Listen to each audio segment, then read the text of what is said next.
Captain Lee Dae-ho was drinking his morning coffee when the alarm started screaming. He dropped his cup and ran to the command center of the space station Incheon. What he saw through the big windows made his blood freeze. Huge alien ships filled the sky above Earth. They were bigger than anything humans had ever built. The ships looked like giant metal mountains floating in space. They blocked out the sun over the biggest cities on Earth. Their dark shadows fell across New York, London, Tokyo, and Seoul.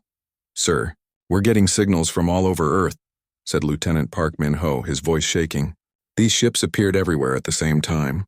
No warning at all." Lee Dae-ho stared at the alien fleet. In his 20 years as a space defense officer, he had never seen anything like this. The ships were smooth and dark, with strange lights pulsing along their sides. Each one was at least 5 kilometers long. He counted 30 of them just above Korea. "Get me Admiral Kim Tae-min right now," he ordered. Down on Earth, Dr. Park Mi-young was working in her lab when every screen in the building started showing the same message. She was a language expert who had studied alien signals for years, hoping that one day humans would meet other intelligent life. But not like this. The message was being broadcast in perfect human languages. The voice was cold and mechanical, but the words were clear. "People of Earth, we are the Vorthak Empire. We have conquered 43 star systems. We have been watching your world for many years. You are now part of our empire." Dr. Park Mi-young felt sick. This was not the peaceful first contact she had dreamed about. The message continued. "You have 72 hours to surrender completely. Your governments must give up all power to us. Your military forces must lay down their weapons. Any resistance will be crushed." The broadcast showed videos of other worlds the aliens had conquered. Cities lay in ruins. Strange creatures that looked like humans but weren't human worked in large factories. They moved slowly, like they had given up all hope. "These worlds chose to fight us," the voice said. "They lost everything. Choose wisely." In the underground command center in Seoul, Admiral Kim Tae-min watched the broadcast with the leaders of Earth's military forces. The room was full of tension. Everyone knew that Earth's weapons were nothing compared to what the aliens had shown. "We need to think about this carefully," said General Wu from China. "These aliens have technology we can't fight against. You want us to just give up?" Admiral Kim Tae-min asked. His voice was angry. "Become slaves like those people in the videos? Maybe we can negotiate," suggested Colonel Smith from America. "Find some way to keep our freedom." Dr. Park Mi-young had been brought to the meeting to help understand the aliens.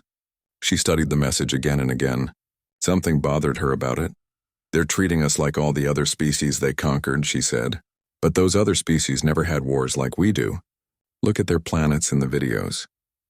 No weapons, no soldiers. They were peaceful when the aliens came." Admiral Kim Tae-min nodded. "Earth is different. We've been fighting wars for thousands of years. We know how to fight." Captain Lee Dae-ho's voice came through the communication system from his space station. "Admiral, I'm looking at their ships right now. They're powerful, but they're not moving like they expect trouble. They think we'll just give up." The Admiral looked around the room at all the worried faces. "These Vorthak think we're just another easy conquest. They've studied our radio signals and our satellites, but they don't understand what humans are really like." For the next 3 days, the world's leaders argued. Some countries wanted to surrender. They said fighting was hopeless. Other countries wanted to fight. They said freedom was worth dying for. The Vorthak waited.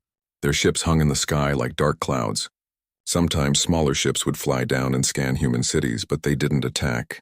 They seemed very sure that humans would give up when the time was over. Dr. Park Mi-young worked day and night to understand more about the aliens. She found something interesting in their broadcasts. The Vorthak had won their other wars very quickly. Most species surrendered within hours. The longest war they ever fought lasted only 2 weeks. "They don't know how to fight a long war," she told Admiral Kim Tae-min. "All their victories came from showing their power and waiting for surrender." On the last day, Captain Lee Dae-ho prepared his space station for battle. He knew they would probably all die, but he couldn't live as a slave. His crew felt the same way. They checked their weapons and waited. Admiral Kim Tae-min gave the final order to all Earth forces. "When the deadline ends, we fight." The 72 hours passed. The Vorthak sent one last message. "Your time is over. Surrender now or face destruction." Earth's answer came not in words but in action. Every missile on the planet launched at the same time. Every fighter jet took off. Every space station fired all its weapons. Captain Lee Dae-ho watched his missiles streak toward the huge alien ship above him. He knew they probably wouldn't do much damage, but he smiled anyway. "Let's show these aliens what humans are made of," he said. The war for Earth had begun. The Vorthak had expected easy surrender, but they got something they had never faced before. A species that would rather die fighting than live as slaves. Overlord Thyssen, the alien commander, watched the human attack from his flagship. He was confused. His computers had said humans were too primitive to fight seriously. But missiles were exploding against his shields, and small human ships were flying straight at his fleet without fear. "This is not normal behavior," he told his officers. "Why are they attacking when they know they cannot win?" The humans had given their answer. The Vorthak would learn what it meant. Overlord Thyssen watched the human missiles explode against his ship's shields. The explosions looked like tiny fireworks against the massive alien vessel. He was not worried. His shields could handle much more than this. "Their weapons are weak," said his second-in-command. "This will be over in minutes." But the human attack kept coming. More missiles. More fighter jets. The small human ships flew in patterns the Vorthak had never seen before. Instead of flying in straight lines like other species did, the humans twisted and turned. They were hard to hit. Captain Lee Dae-ho pushed his fighter toward the nearest alien ship. His weapons barely scratched its hull, but he didn't stop shooting. Around him, other human pilots did the same thing. They knew they were probably going to die, but they kept fighting. "All ships target the same spot," Lee Dae-ho shouted into his radio. "If we can't break through alone, we'll do it together." 20 human fighters focused their fire on one small section of the alien ship's shield. The shield flickered and sparked. Then something amazing happened. It failed. Human missiles poured through the hole in the shield. They hit the alien ship's hull and exploded. The massive ship shook. Alien lights flickered and went out. Overlord Thyssen felt his ship shake. Alarms started ringing. "Report!" he ordered. "The humans broke through our shield grid," his officer said, sounding shocked. "They concentrated all their fire on one point until it failed. That's not possible. No species has ever done that before. But the humans had done it, and they were doing it again to other ships in the fleet." Down on Earth, Colonel Yoon Sung-ho was getting ready for the aliens to land. He knew they would send ground forces soon. His special forces team was hiding in the ruins of Seoul, waiting. "Remember," he told his soldiers, "these aliens have better weapons and armor than us. But they don't know how to fight in cities. Use the buildings. Use the sewers. Make them pay for every street." The first alien landing ships came down like falling stars. They were smooth and silver, and they landed in the middle of the city. Ramps opened, and alien soldiers marched out. The Vorthak soldiers were tall and reptilian, with green scales and yellow eyes. They carried energy weapons that could cut through concrete. Their armor looked strong enough to stop any human bullet, but Colonel Yoon had a surprise for them. The aliens moved in straight lines down the main street. They expected any humans to run away in fear. Instead, explosions erupted all around them. The humans had planted bombs in the buildings, in the ground, even in abandoned cars. "Now!" Colonel Yoon shouted. His soldiers opened fire from windows, rooftops, and sewers. They used old-fashioned bullet weapons, the kind humans had used for hundreds of years. The alien armor stopped most of the bullets, but some got through. What surprised the aliens most was that the humans didn't run when the aliens shot back. When energy beams destroyed buildings, the humans just moved to other buildings. When aliens killed human soldiers, other humans came to take their place. Sub-Commander Velos led the alien ground forces. He had conquered 15 worlds before Earth. This was supposed to be easy. But after 2 hours of fighting, he had lost 30 soldiers and hadn't gained a single city block. "Why don't they retreat?" he asked his officers. "We killed their commander an hour ago. They should surrender." But Sergeant Nam Ki-woo had taken over when his commander died. He kept his squad fighting from a destroyed shopping center. They used broken walls for cover and shot at any alien that moved. "They killed Captain Park," one of his soldiers said. "We should fall back." "No," Nam Ki-woo said firmly. "Captain Park died to hold this position. We're not giving it up." The fighting went on for 6 hours. The aliens had better weapons, but the humans fought like nothing the Vorthak had ever seen. They used tactics that seemed crazy. Human soldiers would run straight at alien positions, shooting until they died. Others would hide for hours just to get one good shot. Engineer Choi In-ae was working in an underground bunker, studying pieces of alien equipment that human soldiers had captured. She was trying to understand how their weapons worked. "Look at this," she said to her team. "Their energy shields are designed to stop energy weapons. But our bullets are physical objects. The shields don't know how to handle them very well." She worked for hours, taking apart alien guns and armor. Slowly, she began to understand their technology. "Their shields have a weakness," she announced. "They focus on stopping big energy blasts. But if we hit them with lots of small bullets at once, we can overload them." She modified human machine guns to fire faster and with special bullets. When her weapons were tested against captured alien shields, the shields failed quickly. The word spread through the human forces.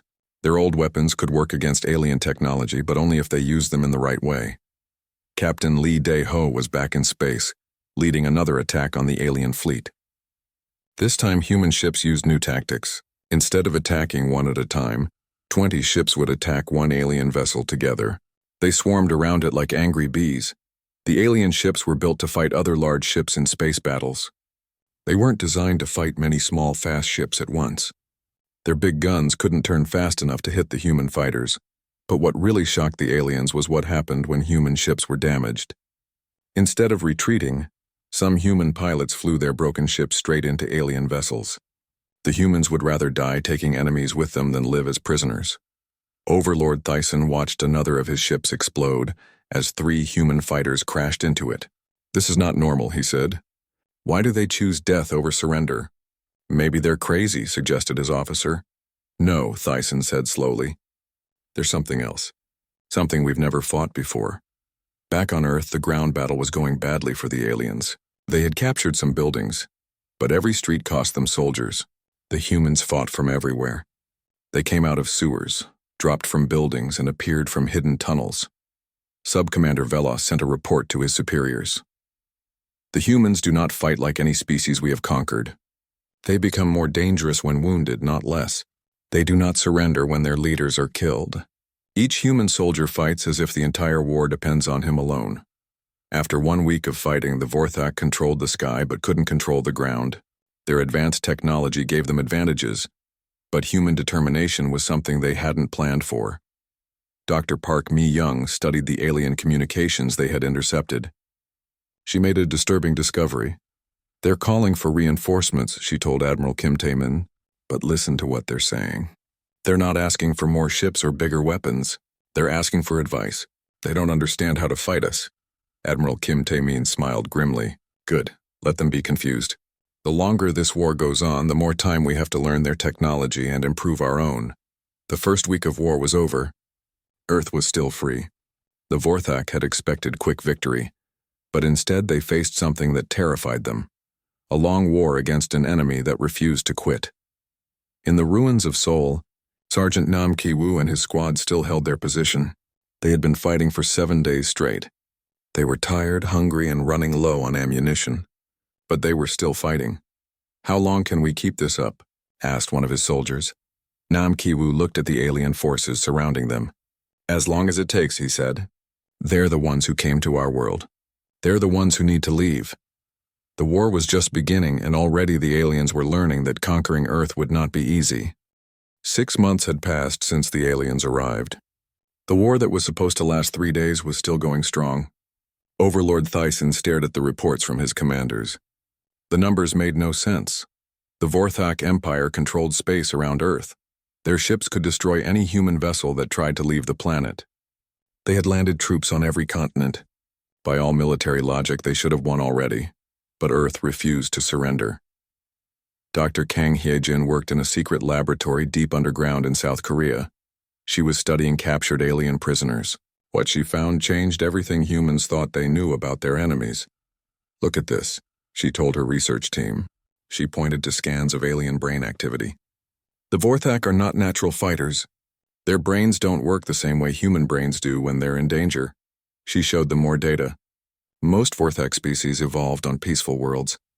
They never had to fight for survival like humans did. When they get scared or hurt, they want to run away or hide. Humans get angry and want to fight back. This information spread quickly through the human command structure. Admiral Kim Tae-min read the report with great interest. "So they're not used to real war," he said. "They're used to easy victories against species that give up quickly." "That's right," Dr. Kang Hye-jin replied. Every species they conquered before us was peaceful. They never fought wars on their own planets. When the Vorthak showed up with big ships, these species surrendered because fighting seemed impossible. Admiral Kim Taeman smiled. But humans have been fighting wars against each other for thousands of years. We know how to take heavy losses and keep fighting. Captain Oh Sung-min was developing new tactics in space. His fighter squadron had survived longer than any other, and he was learning how to beat the aliens at their own game. The key is numbers, he explained to other pilots. One human ship can't beat one alien ship. But 50 human ships can beat one alien ship. He called it swarm tactics. Instead of the old way of fighting where big ships fought other big ships, humans would send hundreds of small ships against each alien vessel. The alien ships couldn't shoot at all of them at once.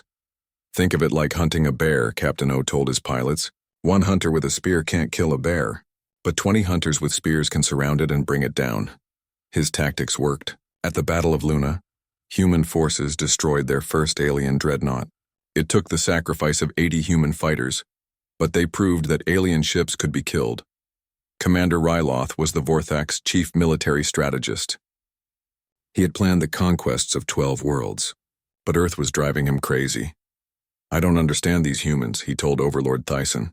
Every time we kill their leaders, new leaders appear. Every time we destroy their weapons, they build new ones. Every time we defeat them in battle, they act like they won. He showed Thyssen battlefield recordings.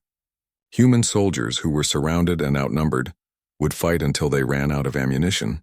Then they would attack with knives. When they lost their knives, they would throw rocks. When they had nothing left to throw, they would attack with their bare hands. This is not normal behavior, Commander Ryloth said. Normal species surrender when they cannot win. Maybe humans don't understand that they cannot win, Thyssen suggested. No, sir. They know they're going to die. They just don't care. Private Han So-young's squad was holding a small hill outside of Busan. They had been given orders to defend the position for 6 hours while civilians evacuated the city. That was 3 days ago. Her squad started with 12 soldiers. Now there were only 4 left. They were out of food, almost out of ammunition, and completely surrounded by alien forces. The aliens had offered them surrender terms twice. Both times Han So-young's squad leader had refused. We could surrender, suggested one of her fellow soldiers. They said they won't kill us if we give up. And then what? Han So-young asked. We become slaves like the people on those other worlds? My little brother is in that city. I'm not letting these aliens catch him. The aliens attacked again.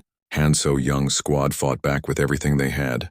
They used their last grenades, their last bullets, and when those were gone, they used captured alien weapons. The Vorthak forces finally overran the position on the 4th day. When they reached the top of the hill, they found that all 4 humans had died fighting, but they had held the position long enough for the city to be evacuated. Commander Ryloth studied the battle report. 4 humans against 200 aliens, and they had lasted 4 days. The aliens had lost 37 soldiers taking the hill. This is impossible, he muttered. No species fights like this. The war was changing both sides. Humans were learning to use alien technology. Engineer Choi In-ae had figured out how to combine human weapons with alien power sources. The results were devastating. Human bullets powered by alien energy could cut through alien armor like paper. Human missiles guided by alien computers never missed their targets. Human ships with alien shields could survive much longer in battle. But more importantly, humans were learning how to think like their enemies. They studied alien tactics and found ways to counter them. The aliens fight like they're playing chess, explained General Lee Ja-kyung, the human army's chief strategist. They make careful plans and expect us to react in predictable ways. But we're not playing chess. We're playing rugby. The aliens also changed, but not in a good way. The long war was wearing them down. They were used to quick victories, not months of grinding combat. Overlord Thyssen received disturbing reports from across the Vorthak Empire. Other conquered species were watching the war on Earth. Some were asking questions about why they had to obey the Vorthak if humans didn't have to. There had been 3 small rebellions in distant parts of the Empire. Nothing serious yet, but it was troubling. The Earth War is becoming a symbol, reported his intelligence chief. Other species see that it's possible to resist us. Thyssen felt something he had never experienced before. Doubt. For 1,000 years, the Vorthak Empire had grown steadily. They had never faced a real challenge to their power. Now a single primitive planet was making him question everything. On Earth, the mood was different. Humans were tired and the casualties were enormous, but they were also proud. They had fought the mighty Vorthak Empire for 6 months and were still free. Dr. Park Mi-young intercepted alien communications that revealed how much trouble the Vorthak were having. She translated them for Admiral Kim Tae-min. "They're arguing among themselves," she reported. "Some want to bring more ships to Earth. Others want to leave and declare Earth too dangerous to conquer. They've never had this problem before." Captain Lee Dae-ho was now commanding a small fleet of human ships armed with captured alien technology. His forces had just completed their most successful raid yet, destroying an alien supply convoy in orbit. "You know what the best part is?" he told his crew. "We're not just surviving anymore. We're winning battles." The 6-month mark passed. Earth was scarred and millions of humans had died, but the planet was still free. The Vorthak Empire, which had never fought a war lasting longer than 2 weeks, was now stuck in their longest conflict ever. Private Han So-young had died on her hill, but her story had spread across both human and alien forces. The Vorthak couldn't understand why a soldier would die for a position that had no strategic value. Humans understood perfectly. She had died protecting her little brother and her city. That was all the reason she needed. The war continued, but now everyone knew that the Vorthak had made a terrible mistake. They had expected to conquer another peaceful species. Instead, they had awakened something that refused to be conquered. Commander Ryloth sent his final report to the Vorthak High Command. "The humans are not like other species. They do not fight to win. They fight because they cannot imagine doing anything else. I recommend we find a way to end this war before it destroys us." But ending the war would prove to be harder than starting it. 1 year after the aliens arrived, Earth looked like a different world. The blue planet was now covered with the scars of war. Cities lay in ruins, but in those ruins humans had built something new. They had built a war machine that the galaxy had never seen before. General Lee Ja-kyung stood in the underground command center in Seoul, looking at a map of the world. Red dots showed where humans were fighting. Green dots showed where they were winning. There were a lot of green dots. "The aliens made a mistake," she told her staff officers. "They thought this would be like their other conquests. Quick and easy, but we've had a whole year to learn how they fight." She pointed to different areas on the map. In Africa, Colonel Mbeki's forces are using alien technology to build underground factories. In Europe, General Petrov's tank divisions are armed with energy weapons. In South America, Admiral Santos has captured an entire alien fleet. The war had changed everything about human society. Countries that had been enemies for decades were now working together. Scientists shared their discoveries instantly across the globe. Military forces from different nations fought side by side without question. But the biggest change was in how humans thought about war itself. Tech specialist Bae Jong-soo worked in a laboratory that didn't exist a year ago. He was part of a new kind of military unit, technology thieves. Their job was to steal alien technology and make it work for humans. "Look at this," he said to his team, holding up a small alien device. "This is their targeting system. It's designed to track large, slow-moving ships. But human fighters are small and fast. We can confuse it." He attached the alien device to a human computer. After hours of work, he had created something new. A hybrid system that combined human creativity with alien precision. "Now our missiles can think like aliens but act like humans," he explained. "The alien ships won't know how to defend against weapons that change their minds mid-flight." Captain Song Eun-ji was preparing for humanity's boldest operation yet. For a year, humans had fought defensively, trying to protect Earth. Now they were ready to take the fight to the enemy. "We've learned enough about their technology," she told her squadron. "It's time to hit them where they live." Her ship, the Soul's Revenge, was a strange hybrid.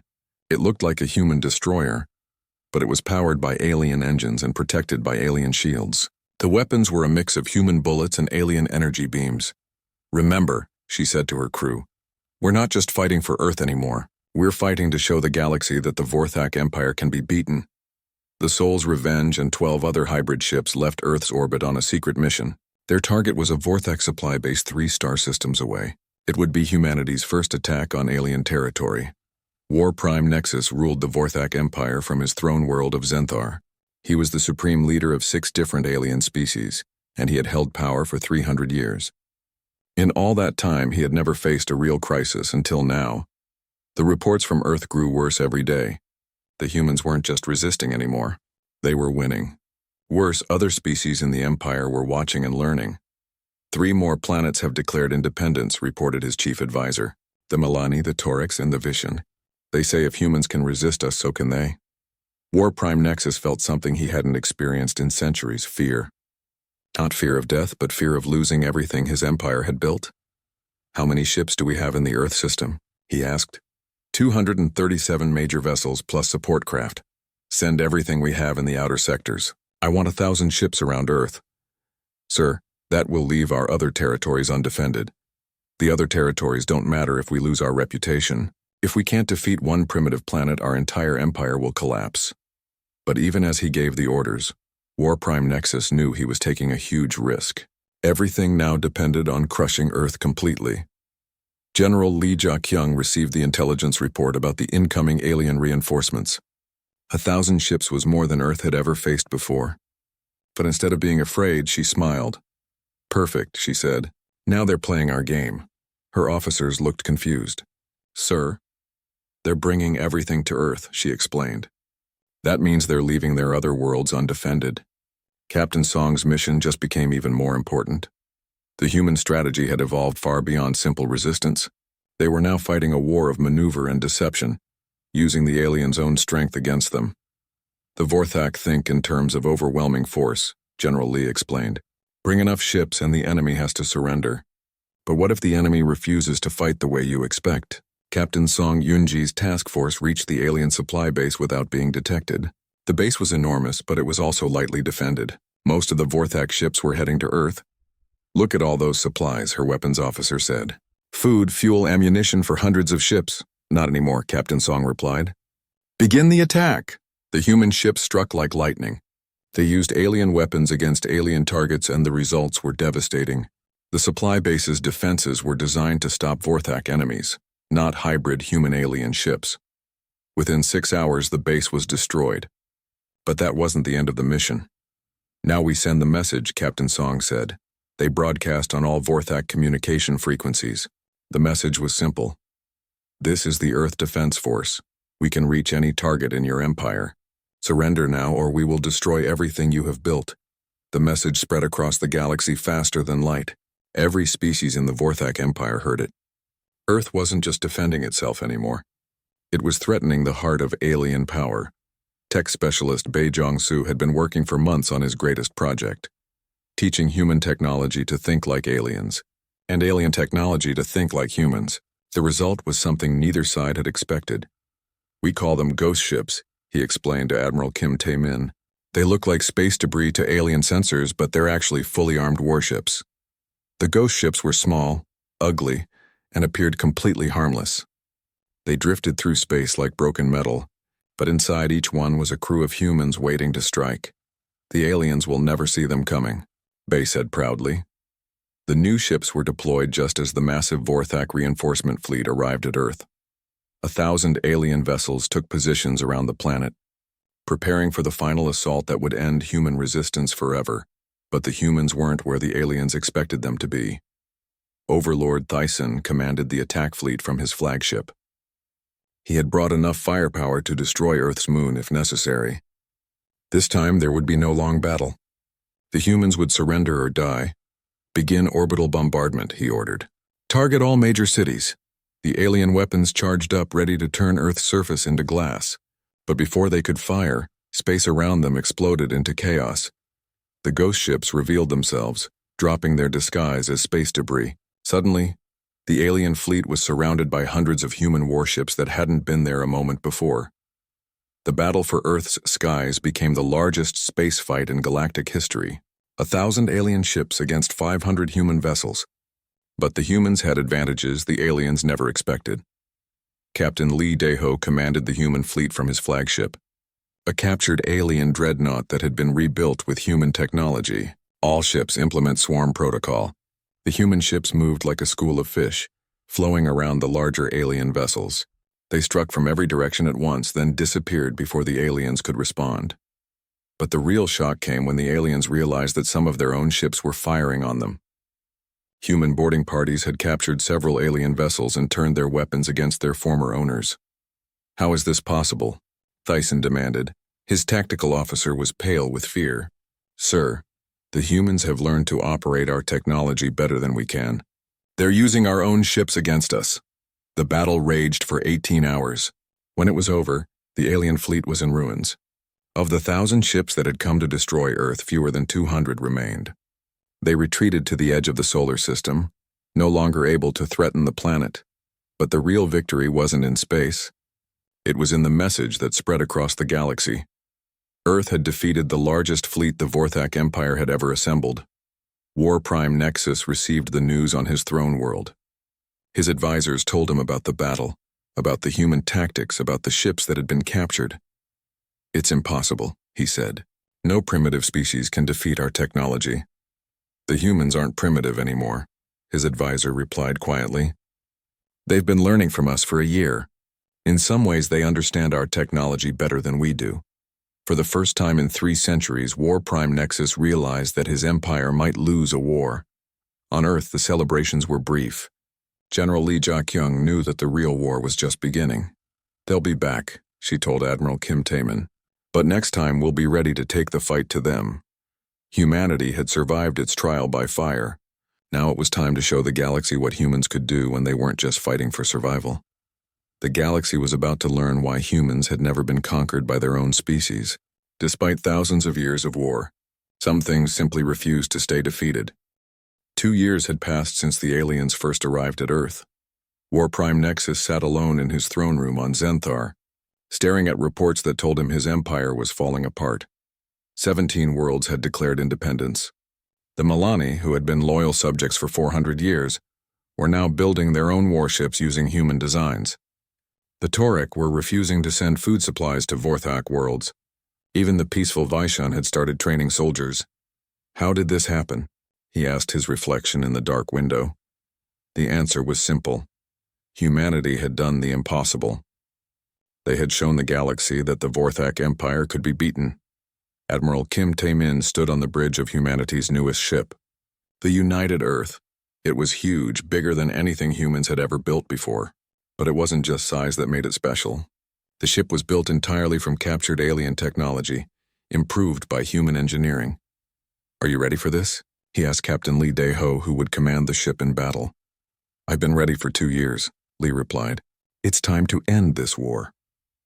The United Earth was the flagship of Operation Homecoming, humanity's final assault on the Vorthak Empire. But this wouldn't be a war of conquest like the aliens had tried. Humans had a different plan. Dr. Park Mi-young had spent months talking to representatives of rebel species across the galaxy. Her message was always the same. Humans didn't want to rule anyone. They just wanted to be free, and they wanted others to be free too. We're not trying to build our own empire, she explained to a gathering of alien ambassadors. We're trying to tear down the system that says one species can own another. 3 of the 6 species that made up the Vorthak Empire had already agreed to peace talks with Earth. They wanted out of the Empire, and they saw humans as their ticket to freedom. General Lee Ja-kyung had planned Operation Homecoming carefully. It wasn't about destroying the Vorthak homeworld. It was about forcing them to face a choice, change or be destroyed by their own empire falling apart. The goal is to reach Zenthar with enough force that they have to negotiate, she explained to her commanders. But we're not going there to kill everyone. We're going there to show them that their time as galactic bullies is over. The human fleet that left Earth was unlike anything the galaxy had ever seen. Ships from dozens of human nations flew together. Korean destroyers next to American carriers next to Russian cruisers. Technology from all over Earth had been combined into weapons that worked better than anything either humans or aliens had built alone. Captain Song Yoon-ji commanded a squadron of the new ghost ships. They had been improved since the first models. Now they could mimic any alien ship type, appearing on sensors as whatever the enemy expected to see. Remember, she told her pilots, we're not just representing Earth. We're representing the idea that species can be free. The journey to Zenthar took 3 weeks. Along the way, the human fleet was joined by ships from rebel worlds. Milani cruisers, Torek fighters, even some Vishon medical ships wanting to help with casualties. By the time they reached the Vorthak homeworld, the human fleet had grown to over 800 ships. It was the largest free alliance the galaxy had ever seen. Overlord Thyssen met the human fleet in space above Zenthar. He commanded the last loyal forces of the Empire, 600 ships from worlds that still feared the Vorthak more than they hoped for freedom. "This is your last chance to surrender," he broadcast to the human fleet. "Leave our space now and we will let you return to Earth unharmed." Admiral Kim Taemin's response was broadcast to every ship in both fleets. "We didn't come here to surrender. We came here to offer you the same choice you gave us 2 years ago. You can surrender and live as equals in a free galaxy, or you can fight and watch your empire die." The Battle of Zenthar lasted only 6 hours, but it decided the fate of the galaxy. The Vorthak fought the way they always had, with overwhelming force in carefully planned formations. Their ships were bigger and their weapons more powerful. By all the old rules of space warfare, they should have won. But the humans and their allies didn't follow the old rules. Captain Lee Dae-ho led the United Earth straight into the center of the alien formation. His ship took heavy damage, but it drew the attention of every Vorthak vessel. While they focused on the big target, Captain Song's ghost ships appeared throughout the alien fleet like deadly surprises. The rebel ships fought with a fury that shocked the Vorthak. Species that had been slaves for centuries were finally fighting for their freedom. They didn't care about casualties or tactics. They just wanted to hurt the empire that had hurt them. But the real turning point came when tech specialist Bae Jong-soo activated his greatest creation, a computer virus designed to work on alien systems. "Uploading the package now," he reported from the United Earth's computer center. The virus spread through the Vorthak fleet's communication network in seconds. Suddenly, alien ships couldn't talk to each other. Their weapons couldn't lock onto targets. Their shields flickered and failed. Overlord Thyssen watched his fleet fall apart around him. Ships collided with each other because they couldn't coordinate movement. Weapons fired at random, sometimes hitting their own vessels. "This is impossible," he said. "How can primitives defeat our technology?" His communications officer, one of the few systems still working, gave him the answer. "Sir, they're not primitives anymore. They're using our own technology against us, but they understand it better than we do." In the end, the battle was decided not by superior firepower, but by superior understanding. Humans had spent 2 years learning everything they could about alien technology. The Vorthak had spent the same 2 years learning nothing about human determination. When his flagship was surrounded by human vessels, Overlord Thyssen finally understood what Commander Ryloth had tried to tell him months ago. The humans were not like other species. They didn't fight to win quickly. They fought to win completely, I request. "Negotiations," he said over the communication system. The fighting stopped. For the first time in galactic history, the Vorthak Empire was asking for peace. Admiral Kim Taemin met with Overlord Thyssen and War Prime Nexus on a neutral station between the fleets. Dr. Park Mi-young served as translator, though by now she could speak Vorthak better than most aliens. The negotiations lasted 3 days. The terms were not what anyone expected. "We're not demanding your unconditional surrender," Admiral Kim explained. "We're offering you a chance to join a free galaxy." The terms were simple. The Vorthak Empire would be dissolved. All species would be free to govern themselves. The Vorthak could keep their homeworld and colonies that wanted to stay with them, but they couldn't rule over other species anymore. War Prime Nexus was bitter. "You're destroying everything we built." "No," Dr. Park Mi-young replied. "We're freeing everyone you conquered." "There's a difference. Some Vorthak wanted to keep fighting, but they no longer had the power. Half their empire had already joined the rebels. Their fleet was defeated. Their technology was no longer secret. Overlord Thyssen was the one who finally convinced his people to accept peace. "We made one mistake," he told the Vorthak Council. "We thought all species were the same. We thought everyone would surrender when faced with superior force, but humans taught us that some species cannot be conquered. They can only be destroyed or befriended." He looked at the human negotiators with something like respect. "I choose friendship." The Accord of Zenthar was signed on a cold morning in space above the alien homeworld. Representatives from 47 different species put their names on the treaty that ended the age of galactic empires. 5 years later, Earth had become something no one expected, the center of galactic civilization, not through conquest but through cooperation. Captain Lee Dae-ho, Now Admiral Lee commanded a fleet that included ships from dozens of worlds. They weren't there to conquer anyone. They were there to protect the freedom that so many species had fought to win. Dr. Park Mi-young had become Earth's first ambassador to the Galactic Council, a new organization where all species had equal voices. The council met on a space station built cooperatively by 20 different civilizations. Overlord Thyssen, surprisingly, had become one of Earth's closest allies. The Vorthak, who had once tried to enslave humanity, now worked with them to explore new regions of space. "You taught us something important," he told Admiral Kim Taemin at a peace celebration. "Power without consent is not really power at all. It's just violence waiting to fail." The galaxy had learned the lesson that the Vorthak Empire had forgotten. No species, no matter how advanced, could rule others forever if those others refused to be ruled. Earth's children now traveled to distant stars, not as conquerors but as friends.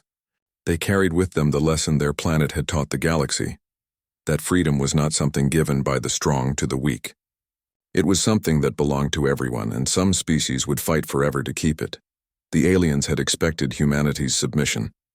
Instead, they got a war they couldn't win, and in losing that war they found something better than empire. They found peace. In the end, the greatest victory was not defeating the Vorthak Empire. It was proving that the galaxy could be ruled by cooperation instead of fear. The age of galactic empires was over. The age of galactic civilization had begun, and it all started because one species refused to